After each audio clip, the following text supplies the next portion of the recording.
Astrology एक ऐसा विज्ञान है जो आपको यह बताता है कि आपका जन्म और मृत्यु के बीच का सफर कब, कहां और कैसा रहेगा। पैसा आकर्षण करने के लिए तो आजकल लोग शब्द बता रहे हैं, कुछ कह रहे हैं कि ये बोलो, कुछ कह रहे हैं कि वो बोलो। तो क्या इससे वास्तु दोष भी ठीक होता है? अरे नहीं नहीं, ऐसा थोड़ी, उससे कुछ भी नहीं होता। पहली बात तो जी, जो भी आप शब्दों की बात कर रहे हो जी, उनसे कुछ नहीं होता। मैं ये कहता हूं कि वास्तु करने से रास्ता वही रहेगा, लेकिन कौन से रास्ते में कम भीड़ है, कहां ट्रैफिक कम है, गाड़ी कौन सी होगी, ये हम चेंज कर लेते हैं। एस्ट्रोलॉजी से मुझे आपका समय पता लग जाएगा कि इस समय में बहुत कुछ हो सकता है, अच्छा हो सकता है, तो मैं वास्तु करके उस समय को और बलवान और अच्छा बना दूंगा। एक्चुअल में तो वास्तु का काम ही आपकी आय को बढ़ाना है। जो असली काम है वास्तु का, वो आपकी आय को 4 गुना करना है। धन धान्य को पाने के लिए डायरेक्ट कोई उपाय नहीं होता। जैसे चलती हुई नदी के अंदर चावल डाल दो, आपके पास पैसा आने लगेगा। झाड़ू को उल्टा करके टांग दो, रातों रात पैसा आने लगेगा। ये सब कुछ नहीं होता। पूरे दिल्ली एनसीआर में, बेंगलोर में, मुंबई में वास्तु परफेक्ट सोसाइटी ढूंढना नामुमकिन है, जबकि वो बेचे जाते हैं ये कह के ये वास्तु परफेक्ट है। उनके पास कभी मत जाओ जो शॉर्ट टर्म उपायों की बात कर रहे हैं, जो नकली उपायों की बात कर रहे हैं। आप उनके पास कभी मत जाओ जिनको देखने से आपको ये बात समझ में आती है कि ये 100% रिजल्ट की गारंटी कभी नहीं दे सकते। कोई ग्रह या किसी की दशा कोई वास्तु दोष से सही की जा सकती है, उसका एस्ट्रोलॉजी में ही कोई रेमेडी है? किसी की प्रॉब्लम ग्रह दशा, ग्रह के कारण नहीं होती। प्रॉब्लम होती है जी। आप जो भी लोग ये बातें बोलते हैं, उनके दिमाग में बात डाली गई है कि आपकी समस्या ग्रह के कारण है।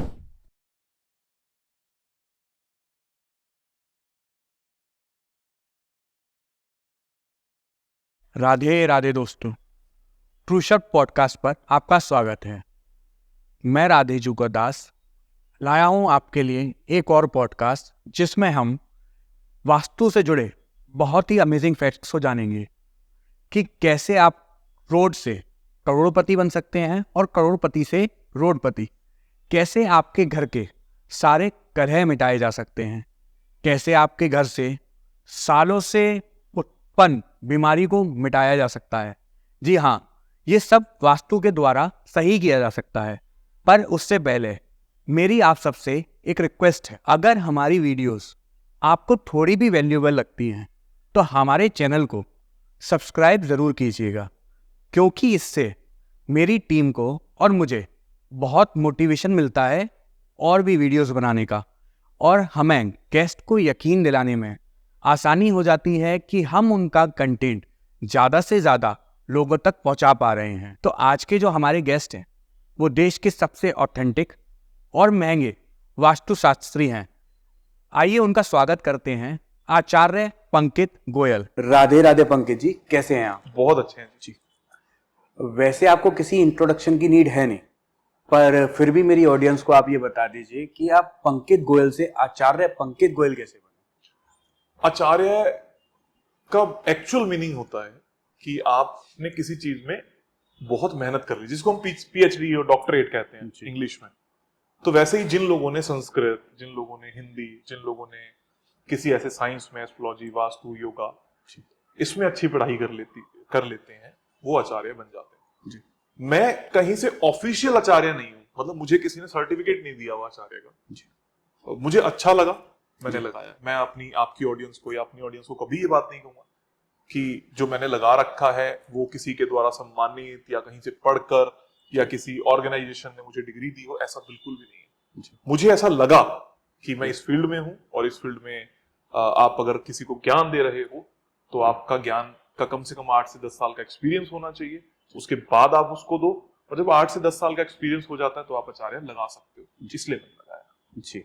तो आपने एक्सपीरियंस जो लिया वो मैंने सुना है कि आपने खुद से पहले स्टार्ट करा। हाँ जी जी, तो कैसे? सबसे किसी की भी जर्नी अपने जीवन में जो भी आगे बढ़ा है किसी भी सब्जेक्ट में, सबसे पहले जो एक्सपेरिमेंट है वो खुद पर ही होना चाहिए या होता है जी। और जब मैं एक व्यापारी हूँ, मैंने एक व्यापार शुरू किया और वहां पर बहुत कुछ अच्छा नहीं चला जी। जब वहां अच्छा नहीं चला तो मैं एस्ट्रोलॉजी, वास्तु, इन सब चीजों के पास जाने लगा, समझने लगा।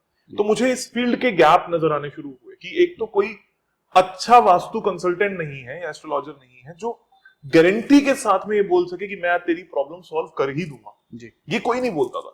और जिसके पास जाते थे ये तोड़ दो, तो पहले ही आप डूबे हुए हो, फिर इन सब चीजों को तोड़ना करना ये भी बड़ा एक नुकसानदायक लगता था।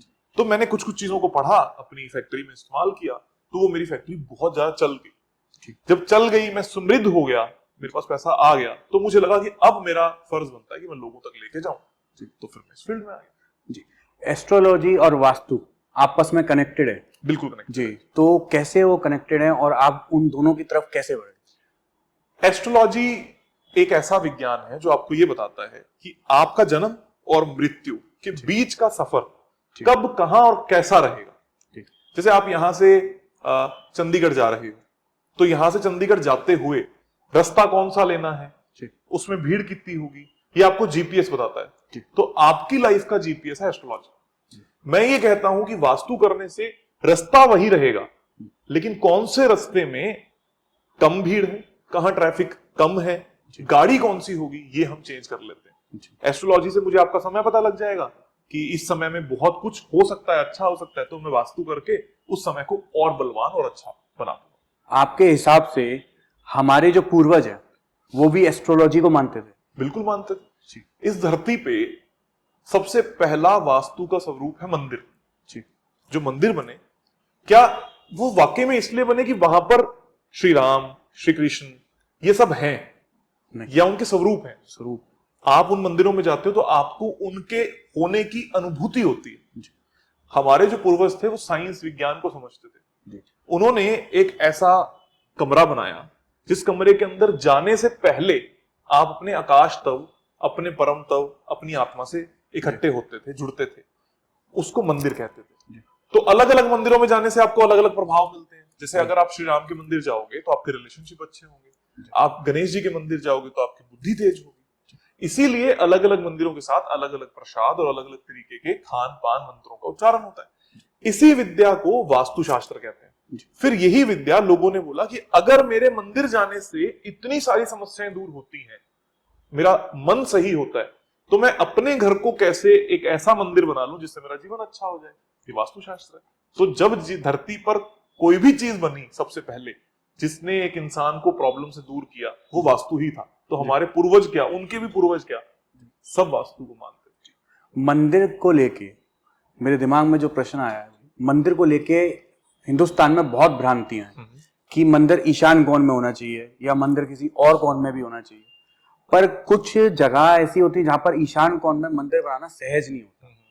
तो उन जगहों पर मंदिर कैसे बनाया जाए और मंदिर ईशान कोण में ही क्यों रखा जाए? इसके दो कारण होते हैं।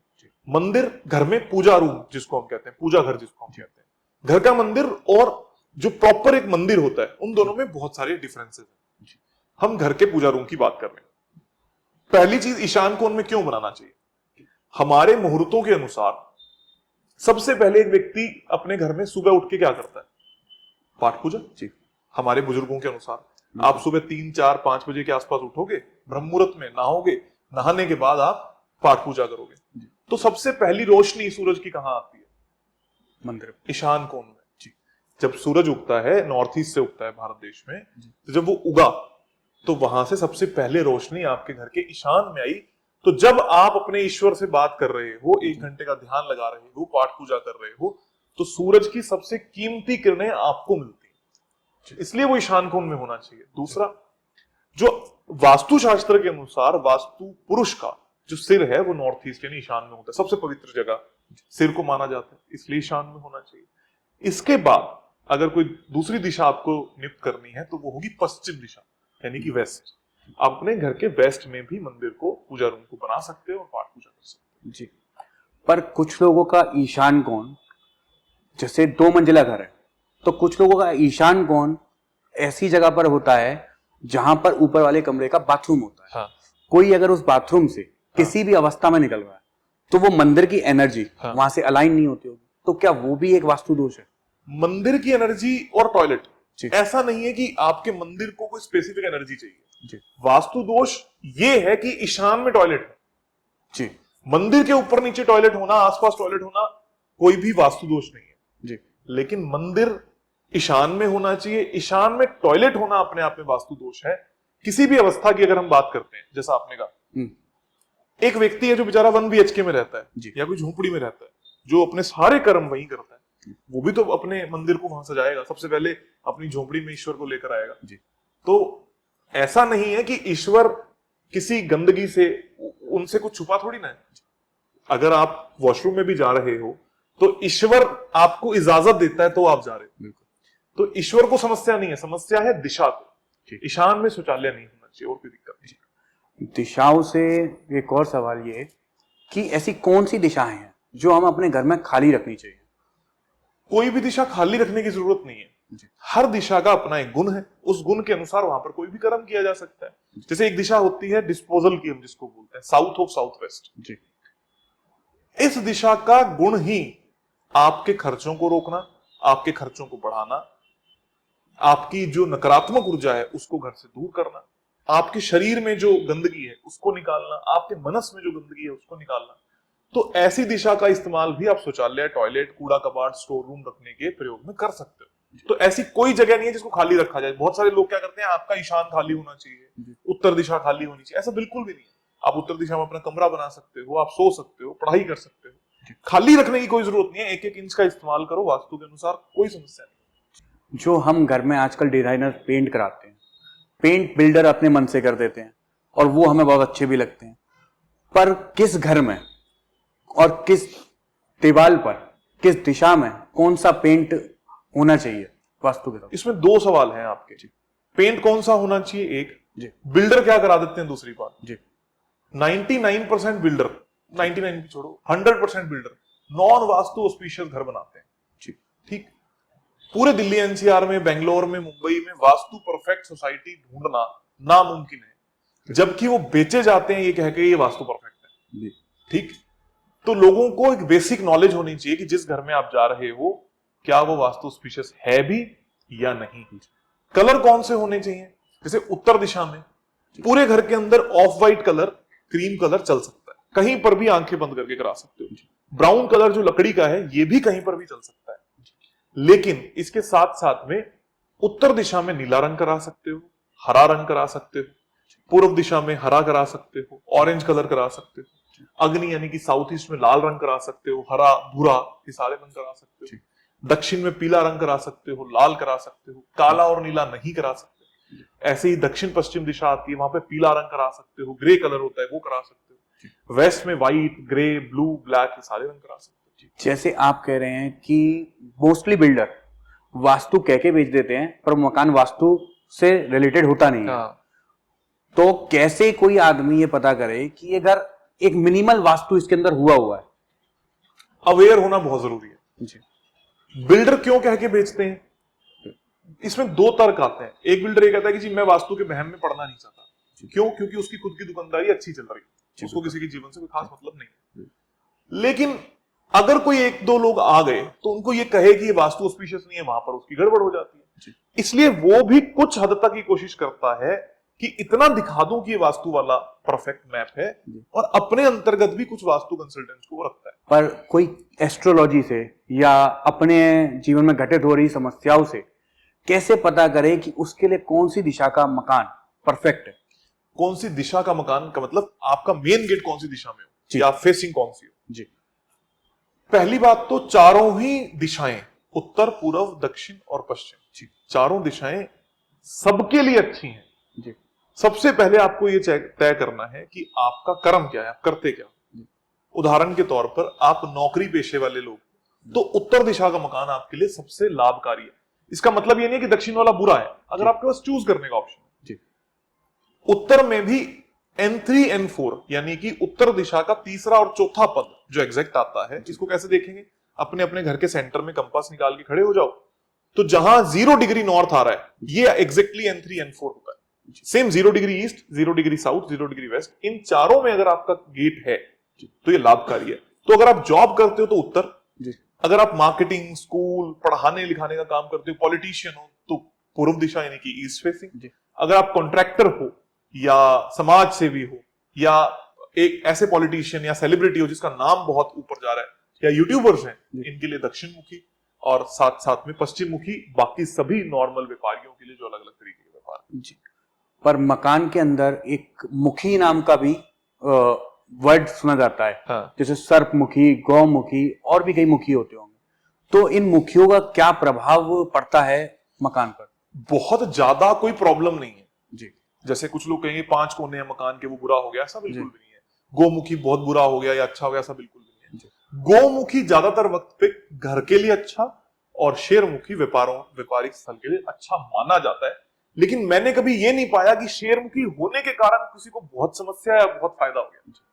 अगर आपने प्रॉपर वास्तु कर रखा है, मतलब आपकी एंट्रेंस, टॉयलेट, किचन और कलर्स ये सही है, तो किसी भी तरीके का मकान हो कोई समस्या नहीं देगा। जी। बट सर्पमुखी को सब बुरा मानते हैं। सर्पमुखी को देखो, बुरा बोलना बहुत आसान है। जी। केस स्टडीज होनी चाहिए कि ये कोई मकान है, इतने ऐसे लोग थे जो सर्पमुखी में रहे और उनके साथ ये समस्या हुई, ऐसा बिल्कुल मैंने नहीं देखा। बहुत से ऐसे लोग हैं जो अपनी प्रॉपर्टीज बेचना चाहते हैं, बट उनकी प्रॉपर्टीज बिक नहीं पा रही हैं, तो क्या कोई वास्तु में भी रेमेडी है कि वो अपनी कोई वास्तु रेमेडी यूज करके उस प्रॉपर्टी को बेच पाए? अगर आपके घर में जिसमें आप रहते हो वहां पर पश्चिम दिशा में कोई दोष है, तो ये तकलीफ आती है। पश्चिम दिशा के दोष का मतलब है वहां पर शौचालय, टॉयलेट होना, हरा रंग होना, लाल रंग होना या किचन होना। टॉयलेट है तो उसके चारों तरफ एक व्हाइट कलर की टेप लगा देने से उसका समाधान हो जाएगा। किचन है तो पीले रंग का पत्थर बर्नर के नीचे रख देने से उसका समाधान हो जाएगा। पेंट को अगर व्हाइट करा लेंगे तो वो दिशा सही हो जाएगी। इसी दिशा में उसी प्रॉपर्टी जो बिक नहीं रही उसके जाके कागज रख दीजिए, तो उससे उस प्रॉपर्टी के बिकने में तेजी आ जाएगी। अब जिस प्रॉपर्टी को बेचने निकले हैं उस प्रॉपर्टी के साउथ वेस्ट और साउथ ईस्ट में गड्ढा नहीं होना चाहिए, यानी कि जमीन दबी हुई या लो नहीं होनी चाहिए। अगर है तो उसको भरवा दो, तो ये दोनों काम एक साथ करोगे तो बिक जाएगी। वास्तु के अकॉर्डिंग एक घर में कौन सी दिशा बीमारियों की जड़ बनती है, या क्या चीज होती है जो घर में बीमारियों की जड़ बन जाती है? क्योंकि आजकल हर घर में कोई ना कोई बीमार जरूर पाया जाता है। एक है ईशान यानी कि नॉर्थ ईस्ट, और दूसरा है साउथ ऑफ साउथ वेस्ट जिसको मैंने डिस्पोजल की दिशा कहा। इन दोनों दिशाओं में कुछ कुछ गलतियां होने से हेल्थ इश्यूज होते हैं। जैसे ईशान कोण में शौचालय यानी टॉयलेट होने से जैसे कैंसर, पैरालिसिस, ऐसी समस्याएं आती हैं। ईशान में लाल रंग होना, किचन होना, इन सब के कारण आपको हेल्थ इश्यूज मेजर देखने को मिलते हैं। हर व्यक्ति जो बीमार है उसके घर के ईशान कोण में कोई ना कोई ये दोष होगा। लाल रंग, पीला रंग, कूड़ा कबाड़, septic tank, overhead water tank या टॉयलेट, इनमें से कुछ भी नहीं है तो आपको बीमारी होने के चांसेस काफी कम हो चुके हैं। दूसरे नंबर पर साउथ ऑफ साउथ वेस्ट में, दक्षिण दक्षिण पश्चिम दिशा में अगर खाना रखा होता है या सोते हो तो भी आपको हेल्थ इश्यूज आते हैं। इन चीजों का ध्यान रखना चाहिए। वास्तु के हिसाब से जैसे आप बता रहे हैं कि हेल्थ पे प्रभाव पड़ता है, तो मेरे हिसाब से लोगों की आर्थिक आय पे भी प्रभाव पड़ता होगा। तो ऐसी कौन सी दिशाएं हैं जो आदमी की आर्थिक आय पर बहुत ज्यादा प्रभाव डालती है? एक्चुअल में तो वास्तु का काम ही आपकी आय को बढ़ाना है। जो असली काम है वास्तु का वो आपकी आय को 4 गुना करना है। जैसे उत्तर दिशा, ये दिशा पैसे की प्राप्ति करवाती है आपको नए अवसर देकर, यानी कि नए ग्राहक लाकर देती है। तो जिनको ये दिक्कत आती है कि मेरे पास ग्राहक नहीं आ रहा, वो उत्तर दिशा के अंदर अपने जो वास्तु दोष है उनको सही कर ले और वहां पर एक स्पॉटलाइट लगा दे और वहां पर कोई मनी प्लांट लगा दे, तो इन सबसे आपके ग्राहक बढ़ने लगते हैं, तो पैसा आकर्षित हो गया। दूसरे नंबर की दिशा है साउथ ईस्ट यानी कि अग्नि कोण, दक्षिणी पूर्व इसको कहते हैं। इस दिशा में काला रंग होगा, नीला रंग होगा, गड्ढा होगा, टॉयलेट होगी, सेप्टिक टैंक होगा, तो पैसा डूब जाएगा, फिर समस्या आएगी। इन सबको ट्रीट कर लेना चाहिए। तीसरे नंबर पर पश्चिम दिशा वेस्ट, अगर वहां पर लॉकर रख दोगे या वहां पर कोई ऐसा सामान रख दोगे या कोई पिगी बैंक रख दोगे जिसमें आप कुछ सेविंग करते रहो, तो आपका पैसा आकर्षित होता रहेगा। पर पैसा आकर्षण करने के लिए तो आजकल लोग शब्द बता रहे हैं, कुछ कह रहे हैं कि ये बोलो, कुछ कह रहे हैं कि वो बोलो, तो क्या इससे वास्तु दोष भी ठीक होता है? अरे नहीं, ऐसा थोड़ी, उससे कुछ भी नहीं होता। पहली बात तो जो भी आप शब्दों की बात कर रहे हो उनसे कुछ नहीं होता। सबकॉन्शियस गेम है। मैं आपको अभी एक शब्द देता हूं, पौधा। आप पौधा बोलते रहो, आपके घर में पौधे लग जाएंगे, ऐसा थोड़ी ना होगा। आपको कोई भी व्यक्ति आपको कर्म करना है, सबसे पहली चीज है। आप दुकान पे जाते हो, आप ऑफिस में जाते हो, मैं वास्तु कंसल्टेंट हूं, मैं कर्म करता हूं। जो कर्म करने में बाधा आ रही है वो क्यों आ रही है, ये ढूंढना एक एस्ट्रोलॉजर और वास्तु कंसल्टेंट का काम है। उस बाधा को दूर किया जा सकता है साइंटिफिक मेथड से, ना कि ये कहकर कि एक सबकॉन्शियस गेम आपके दिमाग में डाल दिया और उसी की प्रैक्टिस करे जा रहे हो तो चीजें होगी। नहीं, ऐसा बिल्कुल भी नहीं होता। वास्तु अपने आप में एक इंडिपेंडेंट साइंस है जिसका प्रयोग आप अपने घर में करते रहो, बल्कि जिसके घर में वास्तु दोष है उसकी ये मैनिफेस्टेशन भी काम नहीं करती। तो आप कितना भी सोच लो, आपको कोई फायदा नहीं। आजकल जो समस्याएं कलयुग में बढ़ती जा रही, इसमें इंसान डिप्रेशन, सुसाइडल थॉट से बहुत ज्यादा ग्रसित है। तो वास्तु इसमें भी कोई सहायता कर सकता है कि आदमी का डिप्रेशन कम हो? तो कैसे वो सहायता कर सकता है, या क्या वो रेमेडी करे जिससे वो घर में डिप्रेशन और कलह कम हो जाए? सबसे पहली चीज है जो अक्सर डिप्रेशन का कारक बनती है, वो है किचन के ऊपर कमरा होना। जो गांव है, जो छोटे शहर हैं, जहां पर अपनी अपनी कोठियां हुआ करती हैं, वहां अक्सर मेन कमरा लोग किचन के ऊपर बना लेते हैं, जो कि अपने आप में बेहद बड़ी समस्या है। इसके कारण major depression issue, anxiety attack और सुसाइडल टेंडेंसीज के चांसेस बनते हैं। दूसरे नंबर पर आपके घर की एंट्रेंस गलत होना, जैसे ईस्ट साउथ ईस्ट एक दिशा है, उसकी अगर प्रवेश द्वार होता है कि पूर्व और आग्नेय के मध्य में पाई जाती है, यहां पर अगर कोई प्रवेश द्वार होता है तो फिर एंजाइटी अटैक्स आ सकते हैं या डिप्रेशन हो सकता है।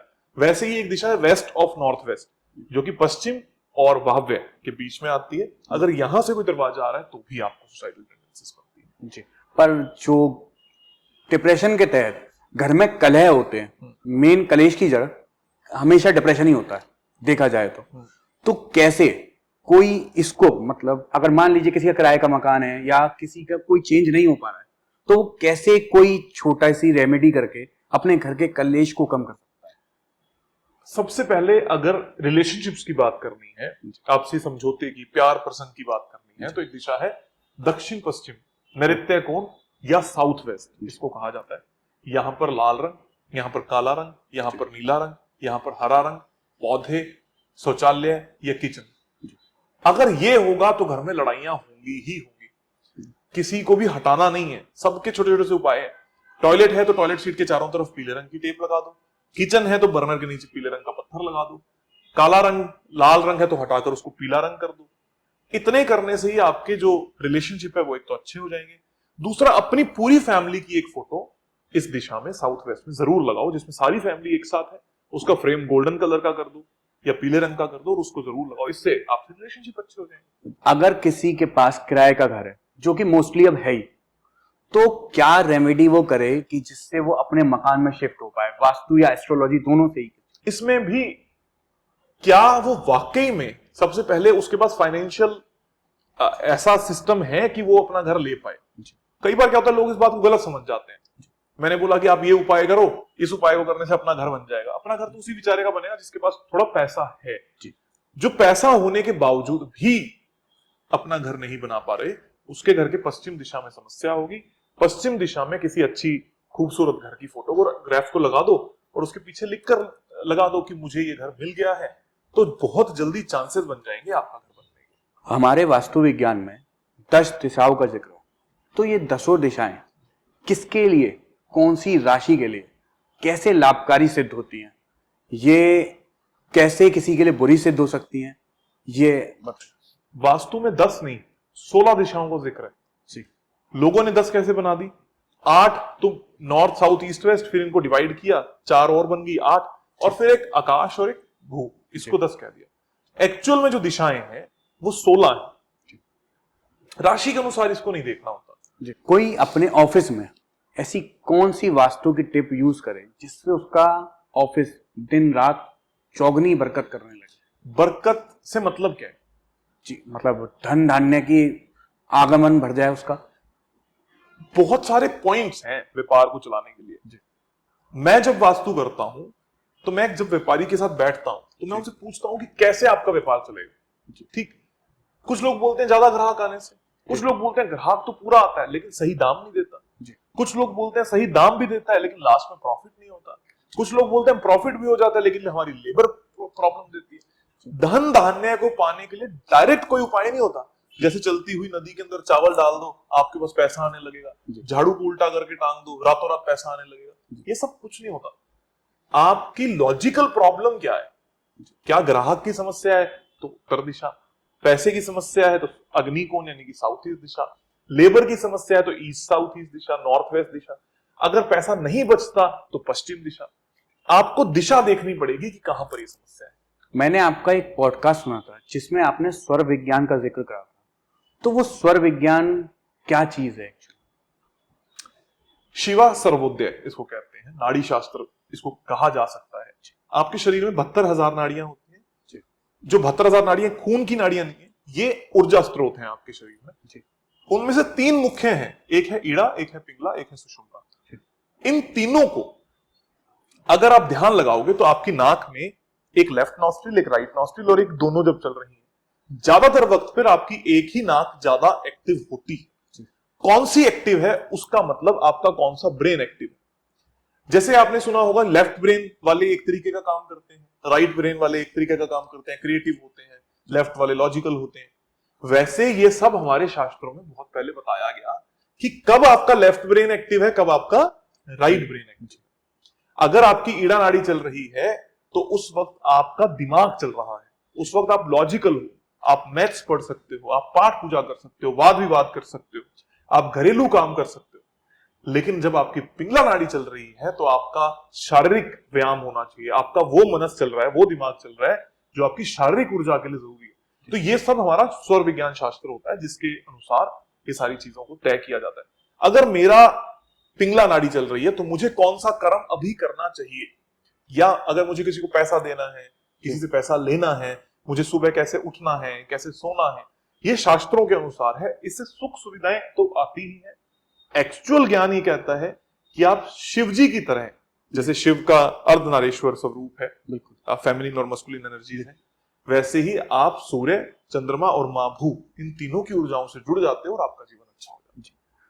तो इसी स्वर विज्ञान का यूज करके और वास्तु दिशाओं का यूज करके कोई अपने घर से कैसे निकले कि उसका काम सफल हो?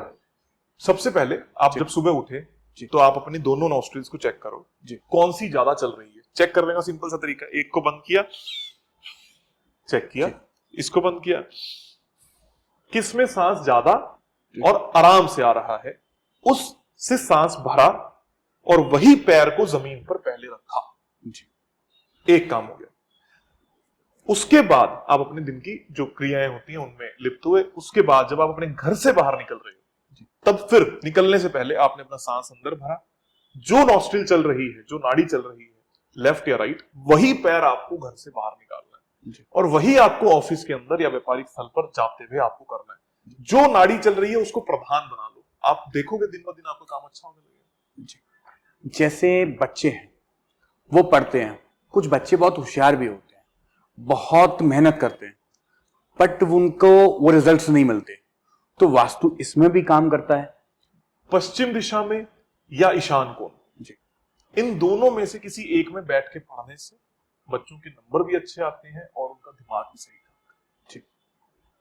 तो इन दोनों में से किसी भी एक दिशा में बैठ के पढ़ा जा सकता है। एक घर में बहुत सारे पेड़ होते हैं वैसे तो, ठीक है, पर कौन सा पेड़ उन्हें किस जगह पर, कोई पर्टिकुलर जगह जो वास्तु के हिसाब से बहुत समृद्ध होती है, वो उस जगह पर रखकर उस घर की सुख और समृद्धि बढ़ा सकते हैं? मनी प्लांट या ऐसे पौधे जिनमें पानी या पत्तियां बड़ी हैं, इनको उत्तर दिशा में रखना चाहिए। उत्तर से लेकर पूर्व दिशा में रखा जा सकता है। कभी भी पौधों को या किसी भी तरीके के पौधों को दक्षिण पश्चिम से लेकर उत्तर पश्चिम दिशा तक, मतलब पश्चिमी दीवार की तरफ पौधों को नहीं लगाना चाहिए। उत्तरी दीवार जो आपके घर की होती है या पूर्वी दीवार जो आपके घर की होती है, नॉर्थ या ईस्ट जिसको हम कहते हैं, वहां पर आप किसी भी तरीके के पौधे लगा सकते हो। लेकिन आपको जरूर ध्यान देना कि पौधों का जो फ्लावर पॉट होता है वो लाल रंग का ना हो, वो नीले रंग का या ऑफ व्हाइट कलर का ये हो। और उत्तर दिशा में अगर आप मनी प्लांट लगाते हो तो वो आपको धन धान्य समृद्धि। आजकल के यूथ में बहुत ज्यादा कॉमन प्रॉब्लम है स्लीपिंग डिसऑर्डर। तो स्लीपिंग डिसऑर्डर कौन सी दिशा की वजह से उत्पन्न होता है? स्लीपिंग डिसऑर्डर होता है साउथ में अगर प्रॉब्लम होती है, घर का जो बिल्कुल सेंटर से साउथ की तरफ आप जब देखोगे वहां काला रंग होना, नीला रंग होना, टॉयलेट होना, गड्ढा होना, आपको स्लीपिंग डिसऑर्डर। किसी दिशा की तरफ सोने से भी कोई स्लीपिंग डिसऑर्डर हो? South south west, west north west, east south east, दक्षिण दक्षिण पश्चिम, पश्चिमी वायव्य और पूर्वी आग्नेय, ये 3 दिशाएं ऐसी यहां नहीं सोना चाहिए। इनमें सोने से काफी तकलीफें आती है। आजकल हम किसी के भी नॉर्मली घर में जाएं तो बहुत सारे भगवान के स्टैचूज होते हैं, बहुत सारे भगवान के कैलेंडर्स भी होते हैं, तो वो किसी भी दिशा में उसको प्लेस कर देते हैं। तो एग्जैक्टली कि हर दिशा में हमें भगवान का कैलेंडर लगाना वास्तु के हिसाब से सही है या फिर नहीं, हमें ऐसा करना नहीं चाहिए। घर में ईश्वर या ईश्वर स्वरूप सिर्फ और सिर्फ एक जगह जहां आपका मंदिर वहां होने चाहिए। हर कमरे में, हर जगह पर शोपीस के रूप में, एक दूसरे को गिफ्ट देने के रूप में ईश्वर का प्रयोग नहीं किया जाना चाहिए। और जो हमारे पितृ हैं उनको भी तस्वीर कोई कहीं भी कैसे भी लगा देता है। मैंने तो कई जगहों पर देखा है, कुछ लोग किसी से सिराने से टिका के ही रख देते हैं, कैसे भी कर देते हैं। तो क्या उनके लिए भी कोई एक परफेक्ट दिशा है या उनको कैसे स्थान बिल्कुल देना दिशा चाहिए? है। पितरों की तस्वीर या तो ना लगाएं जी अगर लगा रहे हो उसको मंदिर में कभी ना रखें। जी। और अगर आपको कहीं दीवार पे लगानी है तो दक्षिण पश्चिम यानी साउथ वेस्ट, उत्तर पश्चिम यानी नॉर्थ वेस्ट, इन दोनों दिशाओं में से किसी एक दिशा पर लगाएं। कुछ लोग होते हैं जिनके आर्किटेक्चर ऐसा होता है कि उनके घर में घुसते ही बाथरूम होता है, पर अब वो उसे तोड़ तो नहीं सकते हैं या बेसिकली चेंज नहीं कर सकते हैं क्योंकि किसी के घर में एक ही बाथरूम है मान लीजिए। तो वो क्या करे कि जिससे उसका वास्तु दोष हट। सिर्फ और सिर्फ ईशान का शौचालय अगर होगा, जी। चाहे वो घर में घुसते ही है चाहे अंत में है, जी। उसका कोई इलाज नहीं है, उसको हटाना ही चाहिए, हटाना ही पड़ेगा। जी। उसके सिवा कहीं पर भी शौचालय है तो उसमें लाल नीले रंग की टेप, अलग अलग कलर्स की टेप्स होती हैं, इनका प्रयोग करके बिना किसी तोड़ फोड़ के आप बड़े आराम से वास्तु दोष निवारण कर सकते हो। अगर उत्तर दिशा में शौचालय है तो नीले रंग की, पूर्व में है तो हरे रंग की, दक्षिण में है तो लाल रंग की, दक्षिण पश्चिम में है तो पीले रंग की, पश्चिम में है तो सफेद रंग की। इन टेप्स को टॉयलेट सीट के चारों तरफ नीचे जमीन पर लगा देने से ट्रीटमेंट हो जाता है। जी। कुछ लोग हैं जिनको अपने ग्रहों से परेशानी है कि किसी पर कोई ग्रह दशा चल रही है, कोई ग्रह या किसी की दशा कोई वास्तु दोष से सही की जा सकती है, उसका एस्ट्रोलॉजी में ही कोई रेमेडी है? किसी की प्रॉब्लम ग्रह दशा ग्रह के कारण नहीं होती, प्रॉब्लम होती है। जी। आप जो भी लोग ये बातें बोलते हैं उनके दिमाग में बात डाली गई है कि आपकी समस्या ग्रह के कारण है। ठीक, मैं हर किसी से बोलता हूं कि आपको समस्या आ क्या रही है। आप ये भूल जाओगे आपके शनि की 7.5 चल रही है, राहु दशा चल रही है। आप ये बताओ कि मेरे जीवन में ये तकलीफ है, मेरी जॉब नहीं लग रही, मेरा बच्चा नहीं पढ़ रहा, मेरी शादी नहीं हो रही, मेरे पेरेंट्स बीमार रहते हैं। जो समस्या आप बताओगे उस समस्या का समाधान वास्तु से हो जाता है। अब आप इसको या तो ये मान लो कि आपकी ग्रह दोष सही हो गए, आप इसको ये मान लो कि आपकी प्रॉब्लम सोल्व हो गई। जी। जिन घरों में बहुत से ऐसे घर हैं आजकल जिनमें संतानों की उत्पत्ति नहीं हो पा रही है, बहुत दिक्कतें आ रही है, तो उस घर में क्या वास्तु निवारण करके, क्या रेमेडी करके संतान की उत्पत्ति की जा सकती है? ईशान कोण को सही करो सबसे पहले। जी। नॉर्थ और ईस्ट के बीच में जितनी भी दिशाएं आपके घर के बीच में आई, नॉर्थ और ईस्ट के बीच में टॉयलेट, सेप्टिक टैंक, किचन, लाल रंग, कूड़ा कबाड़, ओवरहेड वाटर टैंक बिल्कुल भी ना हो। पहली बात तो आधी से ज्यादा समस्या आपकी यहां दूर हो गई। आपका कमरा साउथ हो साउथ वेस्ट, दक्षिण दक्षिण पश्चिम दिशा में बिल्कुल भी ना हो, फिर आपको संतान प्राप्ति हो जाएगी। इसके बाद एक दिशा है साउथ वेस्ट और एक दिशा है ईस्ट नॉर्थ ईस्ट, ईशान के बिल्कुल बगल में होती है, ईशान और पूर्व के मध्य में होती है। इन दोनों में हंसते खेलते बच्चों की तस्वीरें लगा दो। इतना करने से संतान। कोई आदमी जो बहुत लंबे समय से अपने घर में एक खुशी आले नहीं देख पा रहा हो या बहुत लंबे समय से किसी घर में बहुत टेंशन चलती आ रही हो, मतलब मान लीजिए उसके घर में बहुत सारे वास्तु दोष है, बहुत ही ज्यादा वास्तु दोष है जो उसने नहीं देखा कि क्या क्या क्या चीजें कैसे भी रख दी, तो क्या ना उन सबको बदलते हुए भी कोई एक ऐसी रेमेडी जो वो करे तो उन वास्तु दोषों को ना बदलते हुए भी थोड़ा बहुत उसके घर में सुधार? ऐसा नहीं होता। ठीक, आप एक तरीके से वो बात होगी कि मेरे पैर में भी दिक्कत है, मेरे हाथ में भी दिक्कत है, मेरी आंखें भी खराब है, पर आप मेरे गले में कुछ ऐसा बांध दो जिससे सब कुछ सही हो जाए। जी। हर चीज जो गलत है उसका निवारण आपको अलग से करना पड़ेगा। निवारण हर चीज का हो जाता है, हर चीज की रेमेडी है, आसान रेमेडी है, खरीदने की जरूरत नहीं है, पैसा लगाने की जरूरत नहीं है। आजकल जो एस्ट्रोलॉजर्स हैं या वास्तु कंसल्टेंट है, कोई कैसे पता करे कि वो ऑथेंटिक हैं या वो बिल्कुल सही सलाह दे रहे हैं? सबसे पहली चीज ये देखो कि उस व्यक्ति का एक्सपीरियंस कितना है, उस व्यक्ति के रिव्यूज कैसे हैं, कितने लोगों ने उससे काम कराया है, वो इंस्टाग्राम पर, वो फेसबुक पर, वो सोशल मीडिया पर आजकल क्या बोल रहे हैं, उनके बारे में क्या व्यक्तित्व रखते हैं, अच्छा है बुरा है।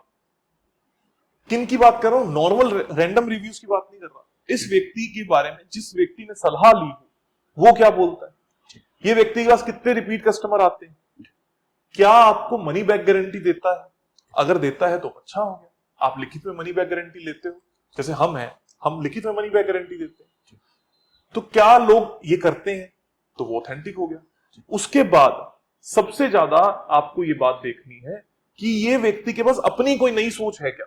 जैसे मैंने आपको थोड़ी देर पहले स्वर विज्ञान की चर्चा करी, बिल्कुल। आज के वक्त में जब आप हमारा चैनल देखोगे, उस पे स्वर विज्ञान की वीडियो देखोगे और हमारे पॉडकास्ट देखोगे, वहां स्वर विज्ञान की बात करोगे, उससे पहले पूरे इंटरनेट जगत पर स्वर विज्ञान की बात किसी ने नहीं करी। अब जो नए लोग आ रहे हैं, किसी किसी का तो एक्सपीरियंस भी मुझसे 10 साल 20 साल, ऐसा वो बोलते हैं 50 साल ज्यादा है, और 50 साल के बाद उनको 10 साल के बाद उनको पता लग रहा है कि वो स्वर विज्ञान भी जानते हैं, तो वो कैसे जान रहे हैं। तो आज ग्राहक को किसी ऑथेंटिसिटी को पकड़ने के लिए, देखने के लिए बहुत ज्यादा ध्यान नहीं लगाना। आप किसी भी कंपनी, किसी के बारे में भी इंटरनेट यूट्यूब से बखूबी पता कर सकते हो।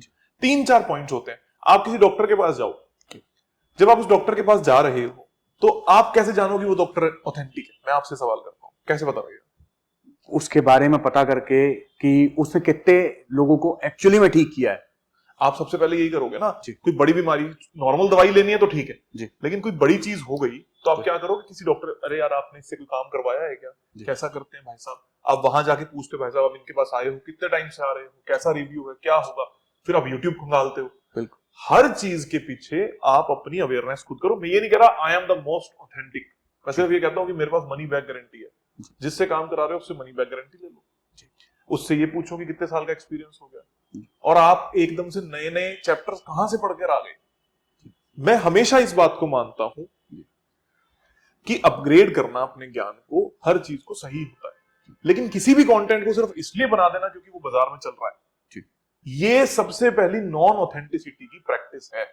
उनके पास कभी मत जाओ जो शॉर्ट टर्म उपायों की बात कर रहे हैं, जो नकली उपायों की बात कर रहे हैं, आप उनके पास कभी मत जाओ जिनको देखने से आपको ये बात समझ में आती है कि ये 100% रिजल्ट की गारंटी कभी नहीं दे सकते। उनके पास कभी मत जाओ जो आज किसी की वीडियो डली और कल उनकी वीडियो आ रही है same content. Try to be relevant. आप भी ग्राहक हो, मैं भी ग्राहक हूं, चीटिंग सबके साथ हो सकती है, लेकिन फिर भी ट्राई टू बी कि आपको पता लगता रहे बाजार के अंदर कि कौन सही है कौन गलत। आजकल जो मैरिजेस हो रही हैं या जो रिलेशनशिप लिव इन में चल रहे हैं, या कैसे भी रिलेशनशिप है, बहुत जल्दी टूट जाते हैं।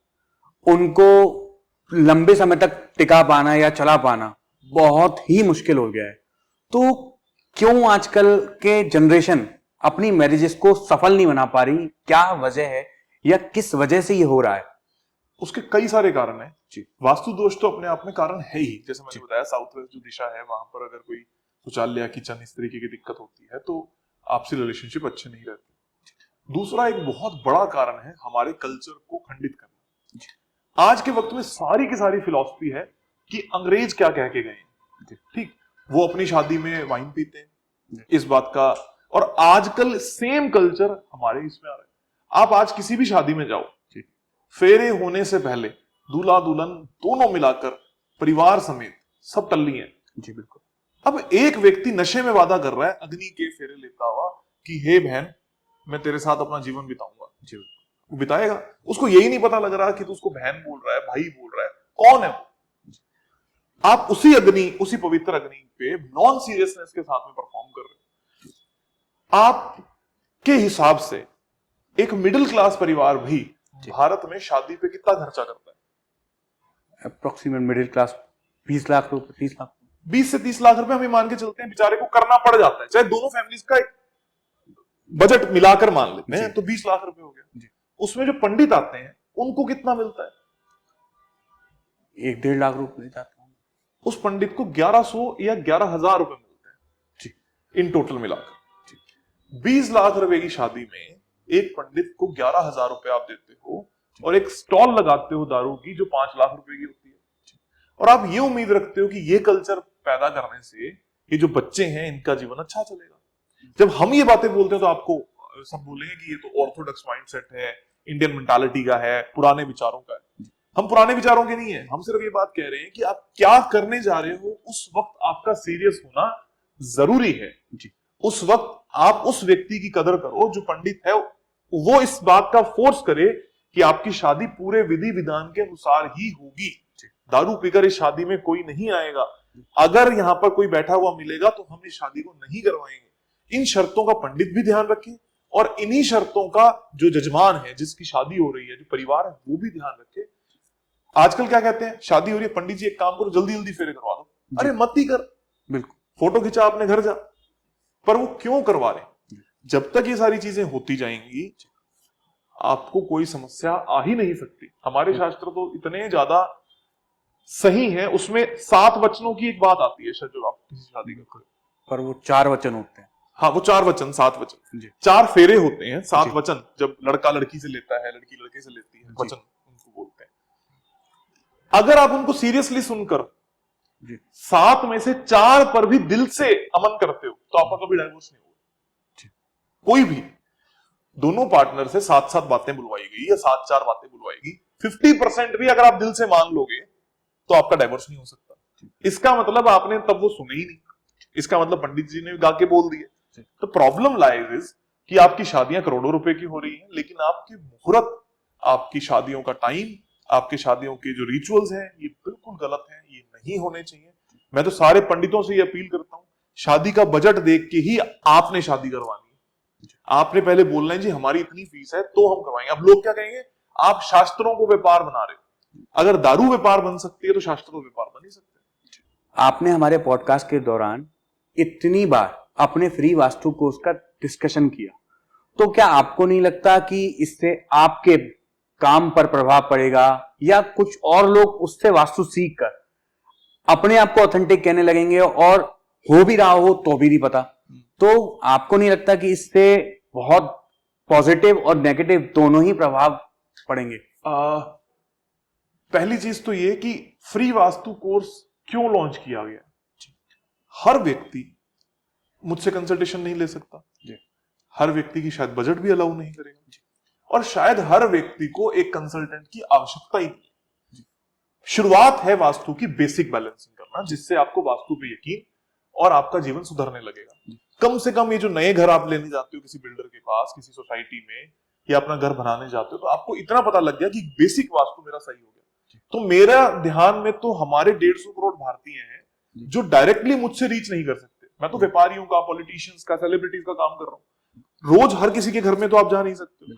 इसलिए मैंने फ्री वास्तु कोर्स डाला कि कम से कम कोई आपसे ठगी ना मार ले, कम से कम कोई आपको गलत रेमेडी ना बेच जाए, कम से कम कोई आपके घर के ब्रह्म स्थान में पिरामिड ना डाल जाए, कम से कम कोई आपके ईशान कोण में टॉयलेट ना बना दे। इसलिए मैंने लोगों की भलाई के लिए वो डाला, और इसी भलाई को मैं खुद से कह रहा हूं कि मैं लोगों की भलाई कर रहा हूं। मैं सिर्फ ये कह रहा हूं, मेरा ही मकसद मान लो, उसको पहुंचाने के लिए हम हर घर पे जा रहे हैं।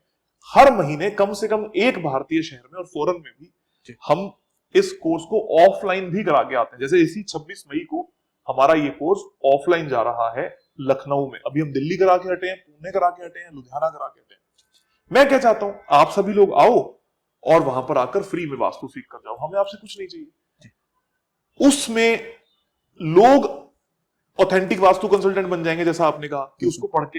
मैं कह रहा हूं आप उसको पढ़ के भी अगर किसी को सलाह दे रहे हो, पर उतनी सलाह दे रहे हो जितना उसमें बताया गया है, तो आप ऑथेंटिक ही हो।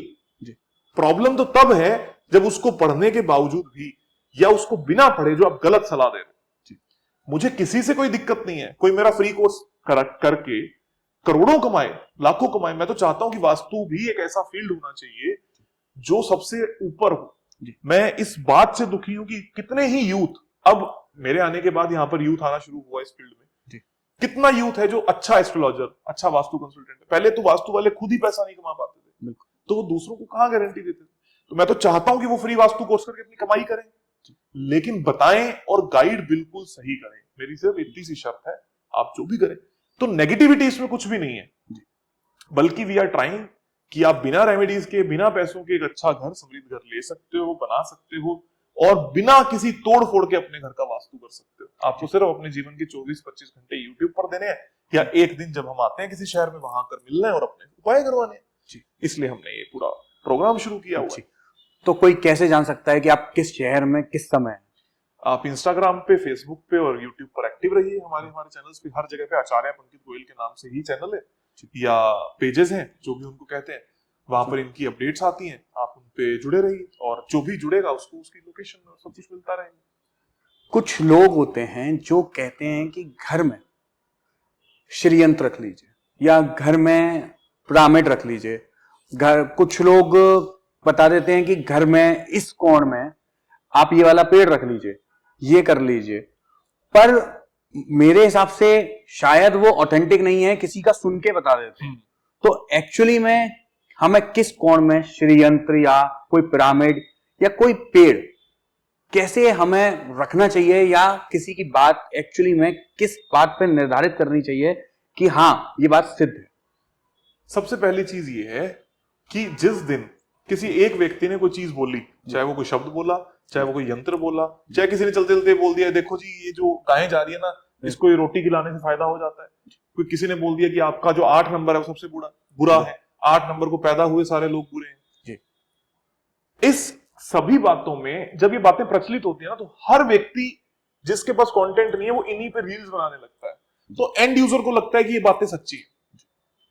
प्रॉब्लम ये है कि कोई यंत्र आपको घर में रखने की जरूरत नहीं है, कोई आपको पौधा स्पेसिफिकली रखने की जरूरत नहीं है, किसी का बेचा हुआ। मैंने तो यहां तक देखा है कि कुछ लोगों ने तो कोई भी रेमेडी बना दी है। आप पिरामिड की बात करते हो, अगर कोई आपको पिरामिड बेच रहा है वो गलत कर रहा है, पिरामिड की कोई जरूरत नहीं है आपके घर में। अगेन, जो व्यक्ति आपको पिरामिड दे रहा है आप उससे पूछो कि मुझे पिरामिड नहीं लेना, मेरी इससे समस्या क्या समाधान होगा, कितने दिनों में होगा और कैसे होगा, ये मुझे लिखित में दे दो। अगर आप दे सकते हो तो मैं बाय कर लेता हूं। अभी कुछ दिनों पहले की बात है, आपने देखा होगा मॉल्स में आजकल छोटी छोटी स्टॉल्स लग जाती हैं। उन स्टॉल्स में कोई व्यक्ति बैठा और वो कुछ नमक का बिल्कुल वो बेच रहा जी, और एक कछुआ रखा हुआ उसके पास जी।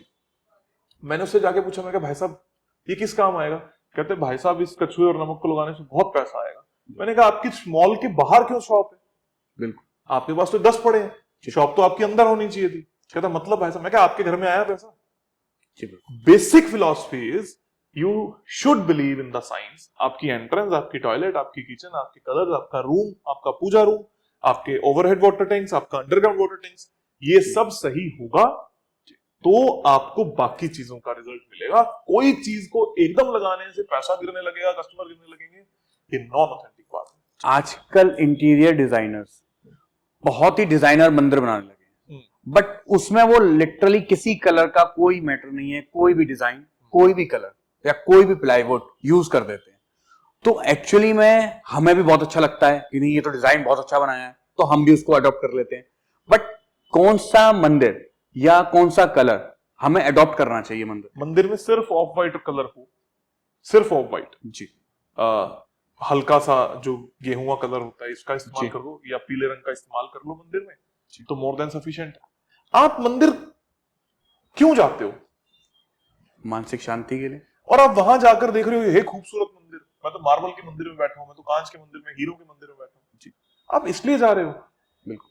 आप जा किस लिए रहे हो इस बात को देखो। मंदिर को सुंदर बनाना गलत नहीं है, पर सही बनाना जरूरी है। कुछ लोग हैं, मैं मतलब जनरली जाता हूं रास्ते में, तो कुछ लोगों ने क्या कर रखा है, तुलसा जी को अपने घर के बिल्कुल एकदम टॉप पे, या गणेश जी को लगा रखा है रेमेडी के लिए, कि ऐसे गणेश जी लगा दिए घर की एंट्रेंस के ऊपर। तो क्या ये भी कोई वास्तु दोष है? या गणेश जी की तस्वीर या किसी भी देवी देवता की तस्वीर या आइडियल्स को अपने घर के बाहर मत लगाओ। गणेश जी कोई आपके घर के गार्ड नहीं है, देवी देवता है। आप उनको अपने मंदिर में रखो, आप उनकी पूजा करो।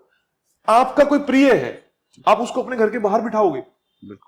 ये वास्तु दोष से ज्यादा ये तो एक साइकोलॉजिकल इशू है कि आप किसी देवी देवता से मोहब्बत करते हो, प्यार करते हो, आप उनको अपना पार्ट मानते हो, आप मानते हो कि इसके कारण आपका जीवन चल रहा है, और उसको आपने अपने घर के बाहर लगा दिया।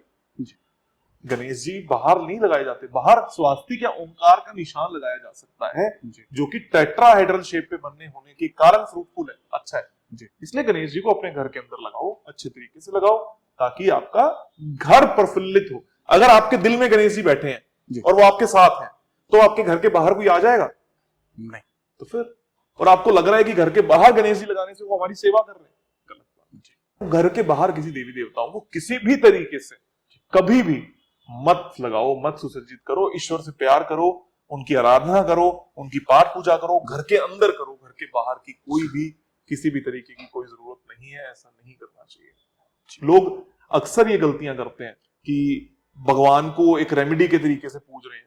मैं ये कहूंगा कि जाओ, उनके मंदिर जाओ, उनकी पाठ पूजा करो, उनकी मंत्र उच्चारण करो। हम भी जाते हैं, मैं भी रिसेंटली, आप सब लोग इंस्टाग्राम यूट्यूब पे देखोगे, बहुत सारे मंदिरों की मैं यात्रा करके आया। इसका मतलब ये नहीं है कि मैं वहां से कुछ चाह रहा हूं, मैं उस एनर्जी को फील करना चाहता हूँ, और जो एनर्जी को फील करेगा वो अपने घर के बाहर ऐसा कुछ भी नहीं करेगा। मंदिरों के घूमने से, मंदिरों में जाने से मुझे एक रील की याद है। एक रील थी जो बहुत वायरल हुई।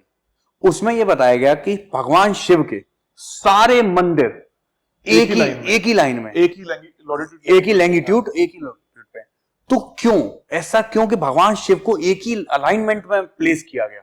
उसका कोई ना कोई, मेरे को एक साइंटिफिक रीजन तो नहीं पता जी, लेकिन जिन्होंने वो लैटिट्यूड और लॉन्गिट्यूड डिसाइड किया होगा जी, वो कोई ना कोई चमत्कारिक कारण तो जरूर होगा। वो भारत को किसी एक पर्टिकुलर एनर्जी से जोड़ता होगा। और ये देखो, ये तब किया गया है जब कोई जीपीएस नहीं था, कोई नक्शे नहीं थे, पर फिर भी वो सारे के सारे मंदिर एक ही दिशा में, एक ही लाइन में आते हैं जी। आपने कहा कि मंदिर का कलर सिर्फ ऑफ व्हाइट होना चाहिए, बट हनुमान जी का मंदिर बेसिकली हर जगह रेड होता है, तो वो ऑफ व्हाइट क्यों नहीं हो? डिफरेंस, घर के मंदिर को पूजा घर कहते हैं और बाहर जो मंदिर है वो मंदिर है। इन दोनों बातों के डिफरेंस को समझो। हनुमान जी को लाल रंग पसंद था जी। क्यों पसंद था? क्योंकि उन्होंने एक दिन ये देखा, माँ सीता जो है वो सिंदूर लगा रही है, और उन्होंने उनसे पूछा कि मैया आप ये सिंदूर क्यों लगा रहे हो लाल रंग का? कहते इससे वो राम जी खुश होते हैं, कि अगर राम जी सिंदूर लगाने से खुश होते हैं तो मैं भी लगाऊंगा। तो एक दिन हनुमान जी आए, उन्होंने पूरी बॉडी पे लगा लिया, और राम जी खुश भी बहुत हुए। तो उन्होंने कहा कि हर मंगलवार को हनुमान जी को खुश करेगा वो व्यक्ति जो उनपे लाल रंग चढ़ाएगा। तो यहां से ये प्रचलन शुरू हुआ कि हनुमान जी को लाल रंग अच्छा लगता है। हर देवी देवता की अपनी एक कोई भूमिका, कोई स्टोरी है जिसके कारण उनको रंग नियोजित किए गए, दिए गए। उन्हीं में से एक है हनुमान जी का लाल रंग। इसका मतलब ये नहीं है कि आपके घर के मंदिर में हनुमान जी को लाल रंग चढ़ाना है। आपने जो मंदिर बनाया हुआ है, जहां पर हम मंगलवार को कोई सिद्ध पीठ हो, मंदिर हो, वहां पर जब हम जाते हैं, वो लाल रंग का हो सकता है, क्योंकि वो पूरा मंदिर एक अलग प्रभाव के कारण बना है। वैसे जो आपका घर के अंदर जो पूजा रूम होता है, वहां हर देवी देवता की एक फोटो लगाओ, उसमें हनुमान जी की तस्वीर लाल रंग की हो सकती है, उसमें हनुमान जी का स्टैचू लाल रंग का हो सकता है, लेकिन ये ना हो कि पूरा मंदिर लाल कर दे। जैसे हम क्या करते हैं, वहीं लाल बल्ब लगा दिया, लाल कर्टन लगा दिए, लाल आसन बिछा दिए। ये कभी नहीं करना, क्योंकि लोग उस मंदिर को भी उस मंदिर से कनेक्ट करने लगते हैं, तो उनको समस्या आती है। बेसिकली 90% हिंदुस्तानी हैं जिनके घर में लाल बल्ब मंदिर में जल रहा होगा, और 90% हिंदुस्तानियों को प्रॉब्लम भी है जी। तो अगर आप इसको कॉन्सेप्चुअल समझोगे, क्यों नहीं होना चाहिए? लाल रंग अग्नि का है, और ईशान कौन जो दिशा है वो पानी की दिशा है। पानी और अग्नि जब मिलेंगे तो आपके घर में कलेश होगा, दिक्कत आएगी, इसलिए नहीं होना चाहिए। मंदिर से लाल रंग की समस्या नहीं है, जिस दिशा में मंदिर अलाउड है वहां पर लाल रंग नहीं होना चाहिए। जैसे आपके बारे में सुना आप बहुत महंगे वास्तुशास्त्री, तो एक्चुअल में आप कितने महंगे वास्तुशास्त्री? अब कितने महंगे, तो जब आप पैसे दोगे तो पता लगेगा। ऐसे ही कोई भी व्यक्ति कितने महंगे हो, ये सब्जेक्टिव बात होती है। मेरा ये सपना था, मेरा ये मानना था कि मैं जिस भी फील्ड में जाऊंगा बचपन से, मैं उसमें सबसे अच्छा करने की कोशिश करूंगा, और उसको जो तोला जाता है, तो बेस्ट सर्टिफिकेट है, वो सर्टिफिकेट है पैसा, है ना। उससे बड़ा तो कोई सर्टिफिकेट ही नहीं है। आपने मुझे पैसा दिया, इसका मतलब आप मेरे पे भरोसा कर रहे हो। अब जब मैं बोलता हूं कि मैं बहुत महंगा हूं, तो ये तब पता लगता है जब लोग ये कहते हैं कि आप महंगे हो। मुझे तो नहीं लग रहा मैं महंगा हूं, मैं तो कह रहा हूं कि और होनी चाहिए फीस। जहां हम 21 लाख की बात करते हैं, 12 लाख की बात करते हैं, वहां हमें करोड़ों की बात करनी चाहिए। जब आपकी कोई प्रॉब्लम सॉल्विंग की बात करता है, मनी बैक गारंटी देता है, और ये कहता है कि आपकी प्रॉब्लम 100% सॉल्व होगी, तो उसका पैसा बनना चाहिए। जब आपकी 100 करोड़, 500 करोड़, 1000 करोड़, 10,000 करोड़ की फैक्ट्रियां हैं जिनमें प्रॉब्लम आई, जो नहीं चल रही हैं, जिनको चलाने की आप गारंटी लेते हो, तो आपका पैसा बनना चाहिए। इसलिए मैं ये बात लिखता हूं कि मैं एक्सपेंसिव हूं, और आप ये कहते हो कि एक 51,000 का आदमी आए और मेरी 100 करोड़ की फैक्ट्री चला के चला जाए, तो वो नहीं चला सकता, इसलिए हम महंगे हैं। तो महंगे होने की वजह से नॉर्मल आदमी तो आपसे हिचक लेता हुआ कि नहीं, मैं आचार्य पंकज जी से कैसे डील करूं। मतलब कोई होगा जिसको आपके कोर्स से नहीं समझ आया, पर किसी की कोई मान लीजिए बहुत प्रॉब्लम है, बहुत सालों से परेशान है, वो आपसे कंसल्टेंट करना चाहे, क्योंकि ऑथेंटिसिटी कहीं नहीं मिल रही। कोई भी ऑथेंटिक है नहीं जो उसको बहुत जगह घूम चुका, पर आपकी फीस के कारण वो आपके पास ना आ पाए, और वो आप उसको भी ना समझ पाए, मान लीजिए अज्ञान है, तो कैसे वो आप तक पहुंचे? कोई अज्ञान नहीं है। मैं ये कहता हूं कि अगर मैंने मेरे कोर्स को समझ रखा है तो दुनिया का कोई भी व्यक्ति समझ सकता है। मतलब ऐसी कोई मेरी स्पेशल स्टडी नहीं है, ऐसा कोई मैं बहुत पढ़ा लिखा व्यक्ति नहीं हूं। अगर मैंने उस चीज को समझा तो कोई भी समझ सकता है, इतनी आसान है। दूसरे नंबर पे हमारे सहयोगी हैं, जो हमारे एसोसिएट जिनको हम बोलते हैं, उनकी फीस 21,000 से शुरू होती है।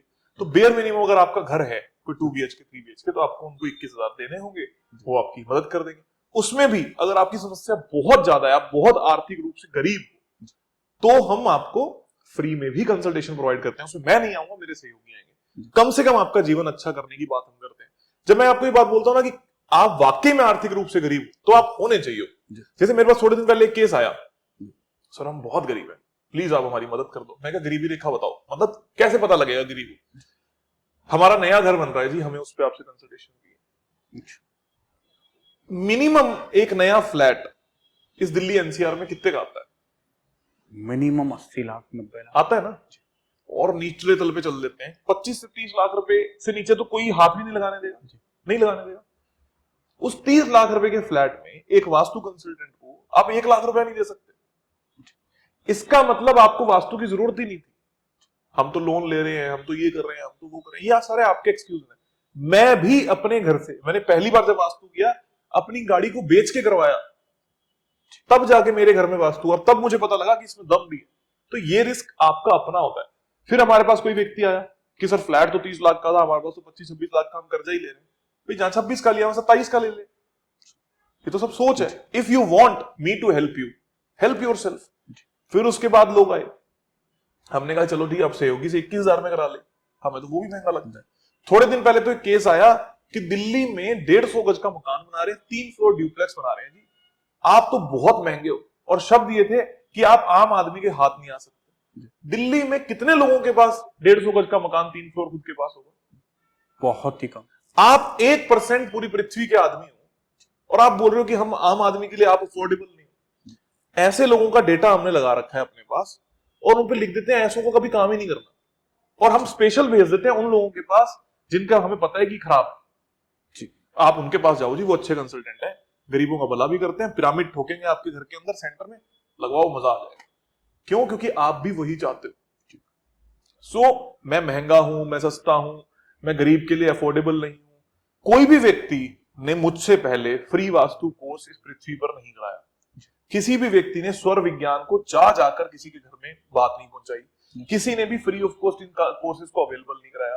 किसी ने भी सिस्टम बिल्ड नहीं किया कि मेरे सहयोगी आपके घर आकर आपके घर का नक्शा बनाकर काम करके जाते हैं। किसी ने इस जगह पर ये काम नहीं किया। मैं क्यों महंगा हूं? क्योंकि मैं उनके लिए काम कर रहा हूं जिन्होंने अपने साथ में काम किया है, जिसने मेहनत करी एक फैक्ट्री को बिल्ड करने में, जिसने यहाँ का रेवेन्यू डेवलप किया, जिसने गवर्नमेंट को टैक्स दिया, उसको कोई समस्या आ रही है तो उसके साथ में खड़ा हूं।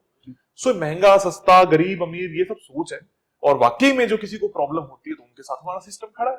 बहुत सारी सोसाइटीज या फ्लैट या रेजिडेंसीज या ऑफिशियल मॉल्स वगैरह आप रास्ते में देखेंगे ऐसे के ऐसे ही पड़े। तो बिल्डर्स को क्या बात पे ध्यान देना चाहिए या क्या चीज उन्हें अपने माइंड में उस प्रोजेक्ट को चालू करते रखनी चाहिए कि वो प्रोजेक्ट सक्सेसफुली कंप्लीट? उनको एक नंबर पे कॉल करना चाहिए और बात करनी चाहिए, 85882075। उस पे फोन करेंगे तो हमारी टीम उनका फोन उठाएगी। जितने का प्रोजेक्ट होगा उसके हिसाब से पैसे मांगे, प्रोजेक्ट चला देंगे। अब बिल्डर के लिए भी कोई टिप थोड़ी ना है कि तुम ये कर लो तुम वो करो, फोन करो, पैसा दो, काम करवाओ। जितने भी प्रोजेक्ट होंगे उनमें साउथ ईस्ट और साउथ वेस्ट में मेजर गड़बड़ होने के कारण ये समस्या आती है। यहीं पर एक प्रोजेक्ट है सेक्टर 62 में, मास्टर्स करके प्रोजेक्ट बन रहा है, कमर्शियल बिल्डिंग है। मैं उनसे बहुत पहले की बात है मिला, अब वो इस बात को माने ना माने, उनका प्रोजेक्ट डेड था, बंद था और प्रॉब्लम आ रही थी। जब मैंने वहां गया मैंने देखा कि उनके प्रोजेक्ट में साउथ में गड्ढा था, हमने उसको भरवाया, सामने से बिल्डिंग शुरू करी, आज वो ऑन टाइम डिलीवरी में प्रोजेक्ट भी मिल रहा है, सब कुछ हो रहा है। तो ऐसे बहुत सारे एग्जाम्पल हैं जिन पे हम काम करते हैं, जिन पे हम बात करते हैं और जिन के थ्रू हम चल रहे हैं।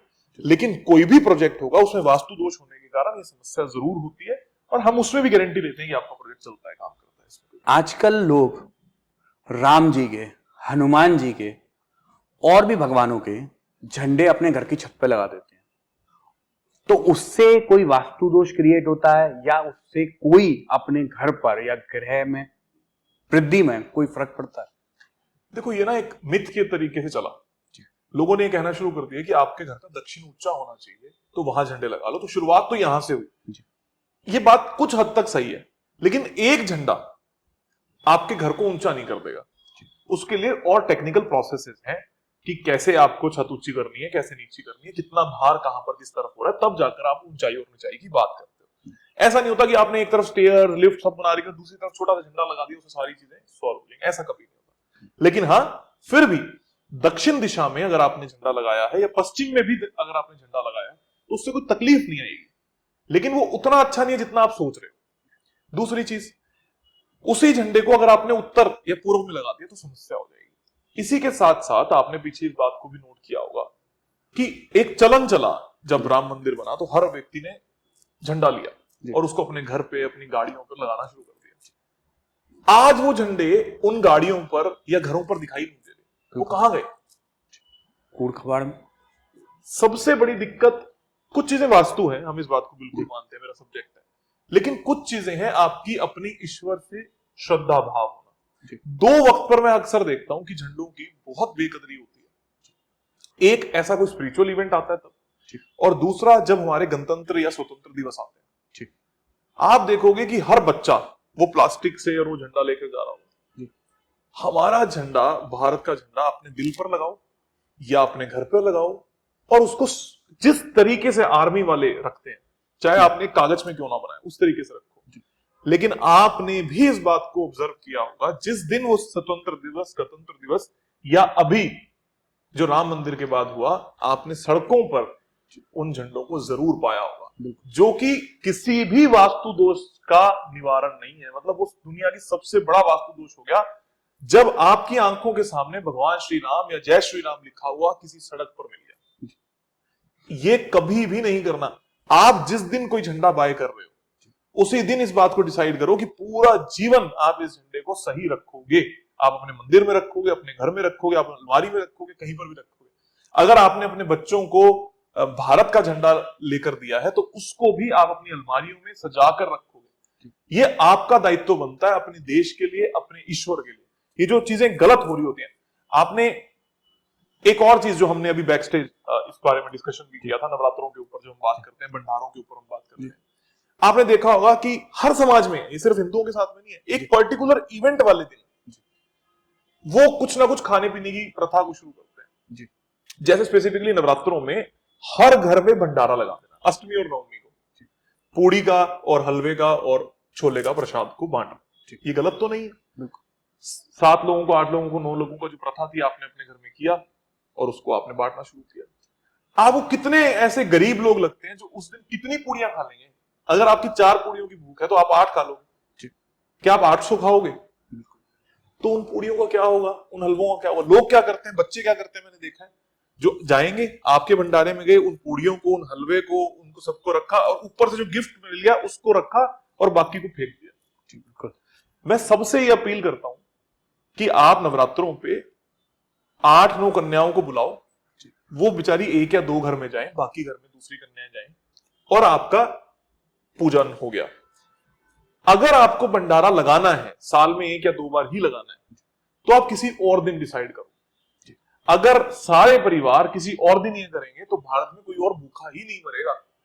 अगर हम 1000 लोग, अगर हम 2000 लोग, अगर हम 150 करोड़ लोग, जिनमें से जितने अमीर लोग ये भंडारों का आयोजन करते हैं, जितने जो लोग ये कहते हैं कि हम समृद्ध हैं, हम 5 परिवार मिलकर कर रहे हैं, 4 परिवार मिलकर कर रहे हैं, 1 दिन कर रहे हैं, 2 दिन कर रहे हैं, ये उस दिन छोड़कर अपने रीति रिवाज करने के बाद ये डिसाइड कर लें पूरी सोसाइटी कि अगर हम एक सोसाइटी में 300 मकान है, 400 मकान है, 500 मकान है, तो हम 300 के 300 परिवार रोज एक आदमी अपनी तरफ से भंडारा लगवाएगा, साल में 1 बार। तो आपके यहाँ जितने गार्ड्स हैं, जितने लेबर क्लास लोग हैं, जितने रिक्शे वाले हैं, ये बेचारे कभी भूखे नहीं मरेंगे। लेकिन आप क्या करते हो, 300 के 300 लगाओगे उस एक दिन। बिल्कुल, ये सोच आपकी होनी चाहिए, जिससे मेरे ख्याल से बहुत सारी चीजों को सुधारा जा सकता है। आजकल का जो यूथ है, उसकी संगत, उसकी हरकतें या उसके क्रियामान बहुत ही कलयुग के हिसाब से बिगड़ चुके। तो माँ बाप उसको देखते हुए अंदर से तो जलते हैं पर उसको सही नहीं कर पाते। तो एस्ट्रोलॉजी या वास्तु या कोई और रेमेडी उनकी कैसे मदद कर सकते पहली रेमेडी तो ये है कि जब आप अपने बच्चे को बड़ा कर रहे हो, उसको ये मत सिखाओ कि सुबह उठ के गुड मॉर्निंग बोलना है, रात को गुड नाइट बोलना है। उसको ये मत सिखाओ कि आपको इंग्लिश आनी जरूरी है। उसको ये सिखाओ कि तेरे को हिंदी आनी जरूरी है। उसको ये सिखाओ कि तेरे को संस्कृत आनी जरूरी है। उसको ये सिखाओ कि कम से कम दिन में एक बार पाठ पूजा करनी जरूरी है। यही माँ बाप जिनके साथ ये हो रहा है, सबसे पहले अपने बच्चों को ये बात बोलते थे कि क्या फर्क पड़ता है, तू मत कर पाठ पूजा, तेरे को इंग्लिश आनी बहुत। आज के वक्त में भी मैं अपनी सोसाइटी में घूमता हूं, मेरा एक सिंपल सा नियम है, मैं कभी किसी से इंग्लिश में बात नहीं करता। और मैं लोगों को सबसे ज्यादा ये बोलता हूं कि मेरे को इंग्लिश आती भी नहीं, चाहे आती है चाहे नहीं आती। मुझे उस लैंग्वेज से दिक्कत नहीं है, मुझे उस कल्चर से दिक्कत है जो उस भाषा के कारण धीरे धीरे करके बिल्ड हो सकता है। अगर एक बच्चे की परवरिश बचपन से ऐसी हुई है कि उसको समय से उठना है, समय से सोना है, समय से खाना है, समय से पाठ पूजा करनी है, रोज मंदिर जाना है, तो वो स्वाभाविक ही आधे से ज्यादा कलेशों से दूर रहेगा। एक बच्चा तो वो है जो रात को डिस्क जाता है, और एक बच्चा वो है जो रोज शाम को मंदिर जाता है। किसके चांसेस ज्यादा हैं कि वो डिप्रेशन से दूर रहेगा? किसके चांसेस ज्यादा हैं जो सुखी रहेगा? जो मंदिर जाता है। और किसकी संगत ज्यादा अच्छी होगी? जो मंदिर। ये ना एक कल्चर था। मैं सूरतगढ़ राजस्थान नाम की छोटे से शहर से हूं।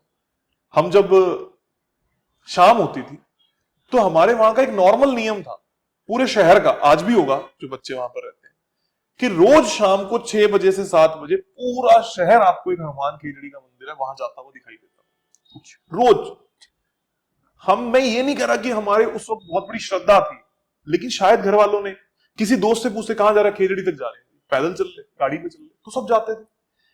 तो शायद वो कल्चर वहां से बिल्ट हो गया, वो अंदर आ गया। लेकिन आज का यूथ ये नहीं करके राजी है। तो एक तो कल्चरल का बहुत बड़ा डिफरेंस है। मुझे खुद एक स्कूल की मैडम ने ये बात बोली, कहते जी आपका बच्चा पीछे रह जाएगा अगर ये इंग्लिश नहीं बोलेगा। किससे पीछे रहेगा? कौन है वो लोग जो पैमाना तय कर रहे हैं कि इनसे ये पीछे रह जाएगा?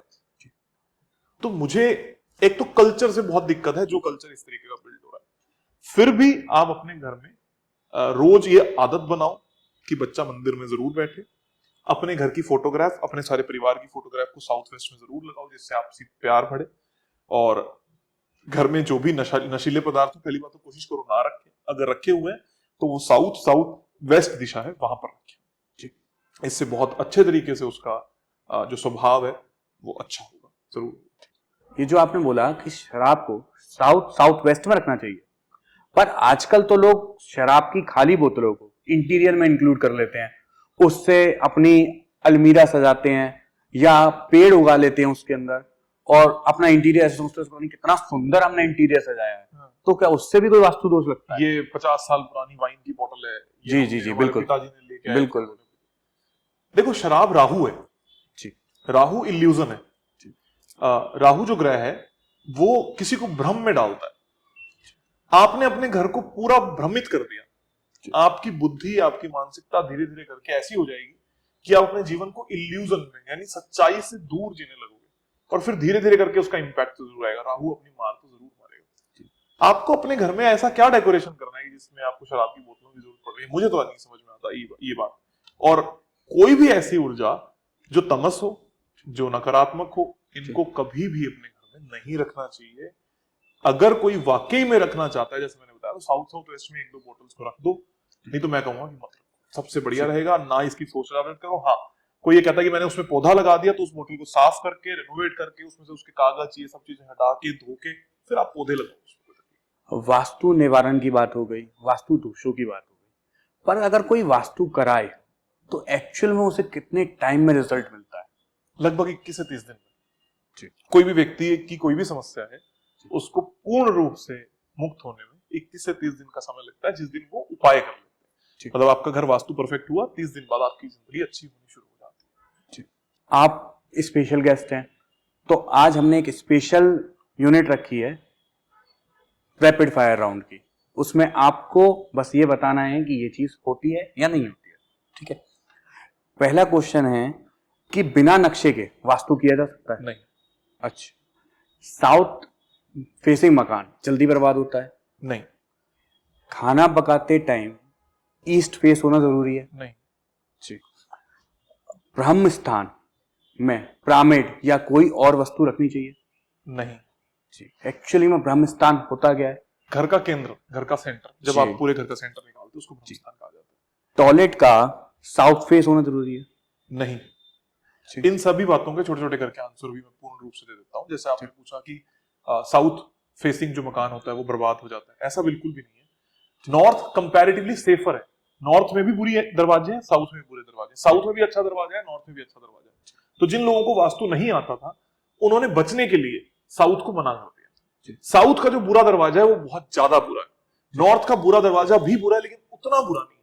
लेकिन साउथ फेसिंग मकान भी बहुत फ्लरिश करते हैं, बहुत अच्छे होते हैं और बहुत अच्छे लाभ दे सकते हैं। किचन में हमेशा ईस्ट फेसिंग होना चाहिए, ये बिल्कुल भी नहीं है। उसका सिर्फ इतना सा गुण है कि कोई महिला है वो खाना अच्छा बनाती है। दक्षिण में हो, पूर्व में हो, पश्चिम में हो या उत्तर में हो, फेसिंग कहीं पर भी हो सकती है। चूल्हा अग्निकोण में होना चाहिए। लोगों ने अग्निकोण में चूल्हा लगाकर पूर्वमुखी करने के कारण उस चूल्हे को गलत कर दिया, जिससे ज्यादा समस्याएं, बीपी और डायबिटीज और शुगर की समस्या आ गई जब वो चूल्हा पूर्वी अग्नि में पहुंच जाता है। तो इसलिए उस बात पे भी ध्यान देना चाहिए। लोगों ने कहा कि सेंटर में पिरामिड डाल देने से उस घर की ऊर्जाओं को प्रभावित हो जाती है, अच्छी हो जाती है। क्या आपकी नाभि को चीर कर कुछ डाल दिया जाए तो आपकी ऊर्जा अच्छी हो जाएगी? नहीं। नाभि ऐसी चीज है जिसको कभी भी छेड़ा नहीं जा सकता, इसलिए घर की नाभि यानी कि सेंटर में कभी ऐसा कोई काम नहीं करना चाहिए जो आपको कल को तकलीफ दे दे। इसी तरीके से आपके घर का साउथ हो गया, आपके घर का मंदिर हो गया, आपके घर का फेसिंग हो गया, या कोई भी फेसिंग की जब आप बात करते हो, पूजा करते हो फेसिंग, पढ़ाई करते हो फेसिंग, बहुत मैटर नहीं करती। उस दिशा में क्या कर रहे हो ये ज्यादा इंपॉर्टेंट होता है। जी। किराए के मकान में वास्तु हो सकता है? बिल्कुल हो सकता है, जैसे मैंने आपको शुरुआत में बताया, यस 100% पॉसिबल। जी। कॉर्नर प्लॉट लेना चाहिए या नहीं, कॉर्नर प्लॉट कभी नहीं लेना चाहिए। 100 में से 90 घर जिस दिन उनका कॉर्नर का मकान बना है उसमें 8 से 9 साल के बाद उन घरों में बहुत सारी समस्या आती है। मैंने अर्ली डेथ्स देखी हैं, मेजर एक्सीडेंट्स देखे हैं और घर में नकारात्मक ऊर्जाओं का प्रभाव बहुत ज्यादा देखा है।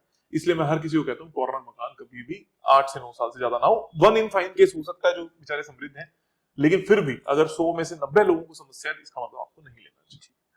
अकाल मृत्यु, एक्सीडेंट्स, इनसे बचने की वास्तु में क्या रेमेडी? बहुत सारी चीजें हैं। साउथ ईस्ट की एंट्री होना, ये अपने आप में एक बहुत नकारात्मक ऊर्जा देती है। लोग ईशान कोण यानी नॉर्थ ईस्ट की एंट्री अच्छी मारते हैं, इससे भी आपके घर में एक्सीडेंट्स हो सकते हैं। इसलिए इन एंट्री का ट्रीटमेंट कर लेना चाहिए। साउथ ईस्ट में कोई भी काला रंग होता है तो भी एक्सीडेंटल डेथ होती है। साउथ ईस्ट में मंदिर लोग बना लेते हैं, उससे 101% आपके घर में एक्सीडेंटल डेथ होती है। इसलिए अगर आपका घर वास्तु स्पीशियस होगा तो काफी हद तक आप इन सब चीजों से बच सकते हो। आपसे हमने बहुत कुछ जाना वास्तु के बारे में। मेरे ख्याल से सामान्य जनमानस के बहुत सारे भ्रमाश टूटे होंगे।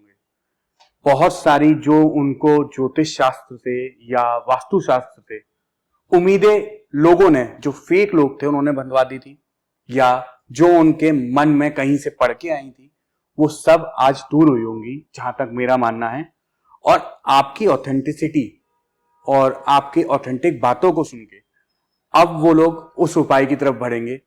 और मैं चाहता हूं कि जितना आपका यश है और भी बढ़े और लोग आपके तरफ आए। और जितने भी लोग हैं, मैं कहूंगा कि अगर वो वास्तु से प्रभावित हैं तो वो आपका कोर्स जरूर देखें और कुछ नहीं तो कुछ हद तक अपनी समस्याओं से निवारण पाएं। और मैं आपके संग दूसरा पॉडकास्ट बहुत जल्दी अलाइन करूंगा। अपने सब्सक्राइबर से वास्तु दोष के क्वेश्चन लेके मैं आपसे अगली बार वो पूछना चाहूंगा। जरूर जी, थैंक यू। राधे राधे राधे।